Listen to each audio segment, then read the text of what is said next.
Assalamualaikum warahmatullahi wabarakatuh. Ku baca dengan makna episode yang ke-15 bersama Sultan kok. Sultan jadi, boleh. apa-apa ya. Malik Salman. Malik Salman ya, Sultan Malik Salman. Ustadz Salman Al Farisi dan dari Ruhama Al Fajar channel. Jangan lupa subscribe, Neno subscribe. For the future. Nah, subscribe dan jalankan lonceng apa namanya notifikasi. Kita hidup di zaman yang serba kayak gini. Tapi walaupun zamannya kayak begini, tetap kita berdekat-dekat dengan Al-Quran.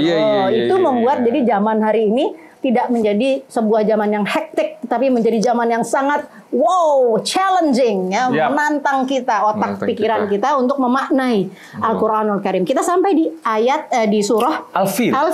Nah, ini surah ini surahnya kita dari ini surahnya dahsyat. Ini dahsyat semua surahnya dahsyat. Semua dahsyat. Mau gimana coba? Kalau kita punya bahasa lain kita pakai lain ya. Iya, sip. Surah ini keren. Ajib. Ya, oke. Kita baca dulu surahnya. Silakan Ustaz. A'udzu billahi minasy syaithanir rajim. Bismillahirrahmanirrahim. ألم تر كيف فعل ربك بأصحاب الفيل ألم يجعل كيدهم في تضليل وأرسل عليهم طيرا أبابيل ترميهم بحجارة من سجيل فجعلهم كعصف مأكول Sadaqallahul azim. Alhamdulillahirabbil alamin. Surah Gajah. Ya. Surah yang bercerita tentang betapa hebatnya tentara bergajah di hati Raja Abraha. Tapi ditaklukkan oleh Allah Subhanahu wa taala dengan drone. Drone ya, bilangnya drone. Apa namanya masa kita ya. Bukan ababil, kita bilang drone. Drone ya, keren. Spider-Man Go Porham kan musuhnya drone. Iya, pas betul. dia bikin itu saya bilang jangan lagi terjemahkan ababil dong. Drone. Bahasanya begitu soalnya ya. Karena memang persis ya. Dikirim oleh Allah drone kan, pesawat tanpa awak, memiliki peluru kendali, peluru yang sangat canggih, yang sudah tersistem kalau peluru itu dilepas pasti mengenai sasaran. Wah, itu ya. Di sini cerita tentang sesombong seangkuh apapun kau, kecil bagi Allah Subhanahu wa taala. Di sini ada cerita challenge ataupun tantangan bagi kita anak muda Islam. Mampu nggak kita membuat drone seperti yang Allah kirim? Mampu nggak kita membuat tank seperti tentara bergajah pada waktu itu? Kan tetapi umat Islam belum memikirkan itu. Bukan enggak ya, belum kita bilangnya. Sebenarnya udah juga sih. Tapi kita di membutuhkan abad ke-5 ke-6 kemarin. Ya, untuk era sekarang kita betul-betul membutuhkan satu kembali ya. Sebuah ukhuwah yang murni tulus lillah, bukan karena kepentingan. Kalau sekarang orang berkumpul karena kepentingan, iya kan? Nah, kalau kita bisa Bunda memantik kembali energi ukhuwah ini, ya Allah. Dahsyat. Dan itu pula yang tidak diinginkan oleh musuh-musuh, ya musuh-musuh kebenaran. Kita bilangnya gitu ya, musuh-musuh kebenaran. Iya dong, ya kan tadi kan kau katanya di dalam episode yang kapan tuh yang kemarin kan kita bilang lakum dinukum waliyadin. Kau mau beragama, kata Allah agamamu ambil agamamu gitu kan. Enak banget tuh kalimat. Allah. Ya. Baik, tapi sekarang kita lihat lagi ya semua yang sudah subscribe dan urutin lagi episode 1, 2, 3. Di episode yang saya sebutin tadi itu adalah episode di mana kita ngomongin surah Al-Kafirun. Sekarang kita udah sampai di surah Al-Fil. Dia punya cerita tentang tank, dia punya cerita tentang drone. Gitu kan? Tank and drone. Pintar judulnya ya, Misbah. Tank and drone di tahun gajah. Ya. Dan peristiwa ini menjadi tanda atau menjadi tanda ya bagi orang Arab mencatat kelahiran Nabi Muhammad Sallallahu Alaihi Wasallam karena 40 hari setelah peristiwa Ababil menenggelamkan Abraha, lahirlah Nabi kita Muhammad sallallahu alaihi wasallam. Di sana ada cerita tentang tauhid yang luar biasa menurut saya. Abraha cemburu, marah. Kenapa Ka'bah terlalu disanjung? Padahal dia sudah membuat rumah ibadahnya dia terbuat dari emas, ornamen, bla bla bla bla bla bla. But people don't want to come there. Enggak mau orang datang Kenapa ke sana. tetap ke Ka'bah yang cuma kubus begitu? Dia lebih marah lagi ketika orang Quraisy iseng. Isengnya apa? Dia orang Quraisy pergi ke tempat ibadahnya si Pak Abraha, dia BAB di situ. Oh, ada kisah gitu. Ada. Oh, waduh, ini orang Quraisy tadi kemarin baru kita ceritain. Emang mereka suku yang keren banget gitu kan. Termasuk keren juga dalam hal kreatif gini gitu kan. Akhirnya marah dia kerahkan pasukan terbaiknya sampai dia di mana namanya? Di Wadi Muhassir ya namanya. Di antara Mina dan Muzdalifah, di sanalah campnya Abraha ya. Ketika camp ini dibangun, orang Quraisy tidak respon. Jadi orang Quraisy itu bukan bangsa yang penakut. Lihat gini-gini, ngapain lo? Oh, gitu-gitu aja. Gitu-gitu aja. Abdul Muttalib sebagai pimpinan pada waktu itu, dia bilang sama rakyatnya bahwa dia berencana menenggelamkan kita. Ayo naik ke pegunungan. Ngapain ngadepin dia? Nah itu ya, hilanglah onta ataupun kambing Pak Abdul Muttalib. Dikasih tahu sama warga, Pak Abdul Muttalib, mohon maaf, yang ngambil kambing atau onta ente, si Abraha. Oh, ya udah, saya datang. Dia ke sana. Sampai di sana Abraha bilang, akhirnya datang juga ente. Gitu. Saya ini mau menghancurkan kampung ente. Saya mau urusan ngambil kambing saya. Kalau ente mau urusan ngancurin, itu Ka'bah ada yang punya, bukan saya. Bukan saya. Itu kan cerdas itu. Orang Quraisy itu. Itu orang Quraisy. Tapi yang keren adalah ketika dia datengin musuh ya dong. Biasanya kan kita sama musuh nggak berani datang. Sendirian. Akhirnya kau datang ya. Dikiranya mau minta maaf. Dikira mau nego. Gitu. Enggak, aneh butuh kambing aneh dibalikin. Lu gimana sih, gue mau ngancurin kampung, lu malah komen kambing. Kambing ada yang punya. Tuh kampung, terserah lu. Iya, tapi karena kalau Ka'bah nggak ada pemiliknya. Laha Rabbun yahmi. Nah, itu istilah dia. Jadi karena Ka'bah itu ada pemiliknya, Allah Azza wa Jalla. Makanya saya tentu tetap menghargai perbedaan. Saya meyakini garis keturunan Nabi bertauhid.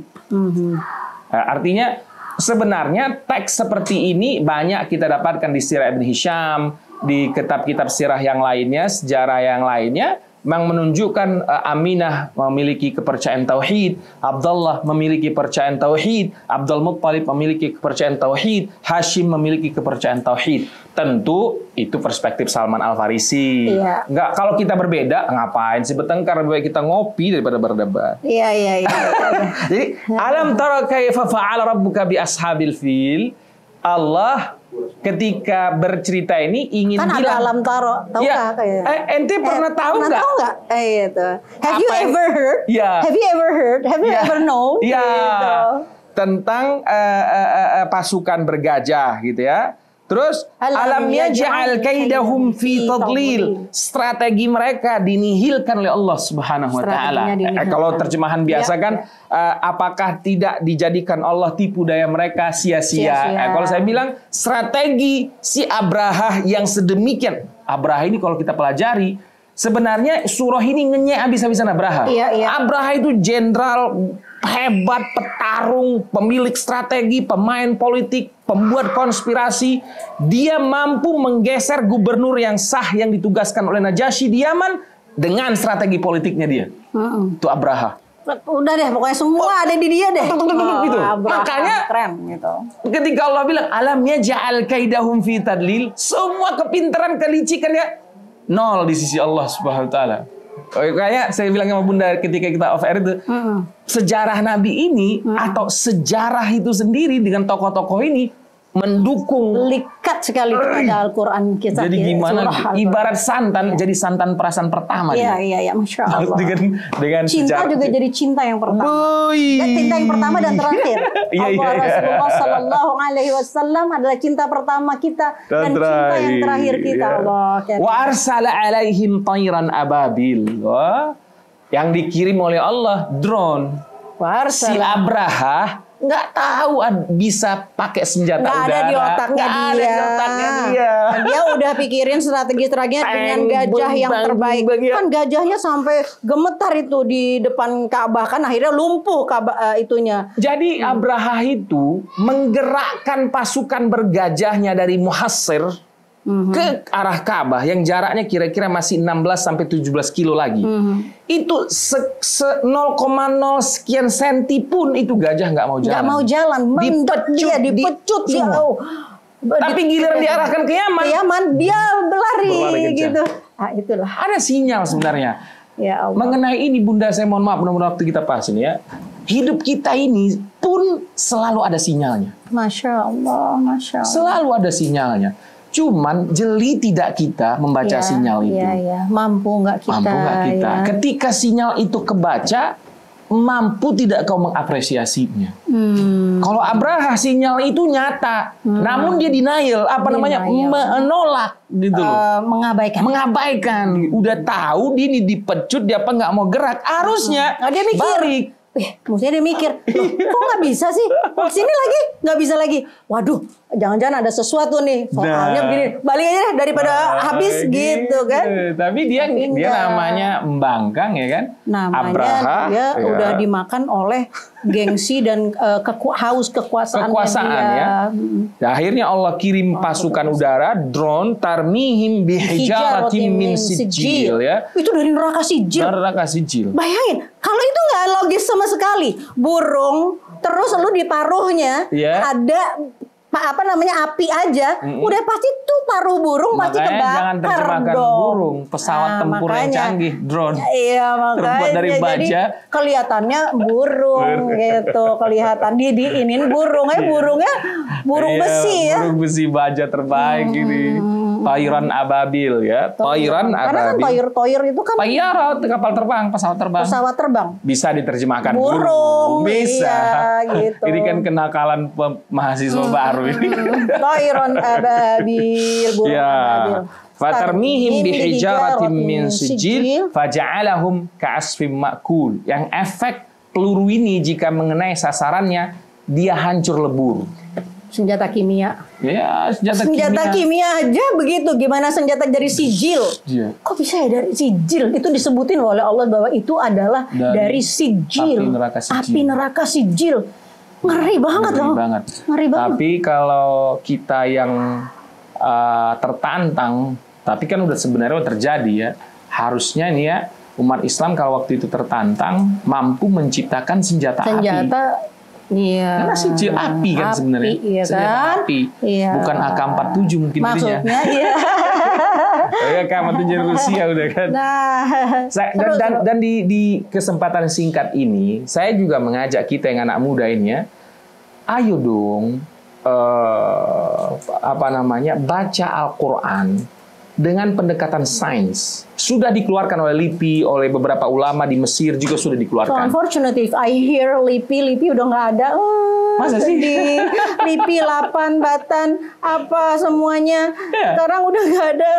Karya mereka memang sih, iya, memang itu yang saya bilang. Kalau semua resources itu untuk search, research itu ditutup, maka yang pinter-pinter akhirnya di-hire. Iya, ya udahlah, doakan Rohama punya duit dah. Amin.